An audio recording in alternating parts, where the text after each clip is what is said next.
Sikliklig at umaapaw at napakaraming blessing ang darating sa inyo sa darating na 2025 Year of the Snake Wood, mga bossing. Kung kayo po ay lagi na lamang pong walang pera, mainam na subukan niyo po ito. Bukod sa inyong pagiging masipag, matyaga, madiskarte, matalino at handang gawin ang lahat para makamit ang mga pinapangarap, subukan nyo rin po ito, mga bossing ko, at ito ay makakatulong po sa inyo upang sa ganon kayo po, mga bossing ko, ay dalhin ko saan lagi kayo isuswertein, lalo na tungkol sa usapin ng pampinahisyal.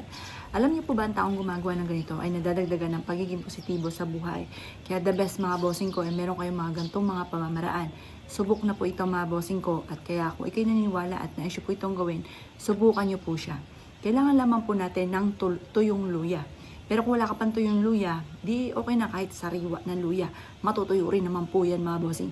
Pero sabi nga po nila, ang luya ay malaking pagkakaiba sa bawang. Kasi yung bawang, kapag natuyo na po ito, itatapon na po natin yan. Marami na siyang mga nahigop na negative energy. Pero ang luya, mentras po itong natutuyo, ay mentras po yan na nagdudulot ng swerte, lalo na sa pera, ang golden luya, mga bossing. Ito po, mga bossing ko, ay nagtataboy ng mga negative energy. Kung ikaw po, mga bossing ko, ay gastador, mainam na gawin nyo po ito. Dahil ito ay tutulungan ka para makontrol ang inyong pagiging gastador. At yan po, magiging ganyan ka na sa pera.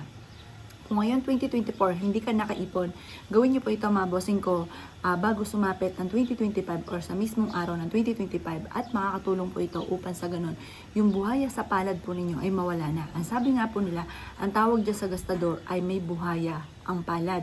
Yung ba tipo na kahit gaano kalaking pera ang dumarating sa inyo, ay parang dumadaan lang sa inyo po mga kamay, mga bossing.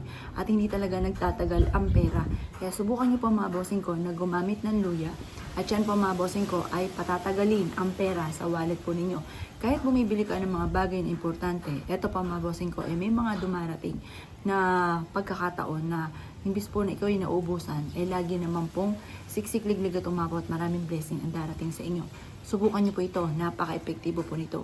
Ngayon pa, mga bossing ko, kung ngayon 2024, hindi mo pa ito nagagawa, gawin niyo na po ito bago sumapit or sa mismong araw ng 2025, at makakatulong po ito upang sa ganon, ikaw po ay mas makamagnet ng swerte, upang sa ganon, kayo po ay higit na makatak ng swerte, makaipon po kayo, at kung ano man ang ninanais po ninyo ay kaagad nyo po itong makakamtan.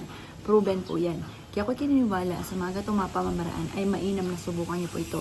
Epektibo po ito, proven po ito, mga bossing. Kaya kung ito'y gagawa ng gatong mga pamamaraan, asya, mga boss, good luck, boss niyo po lahat.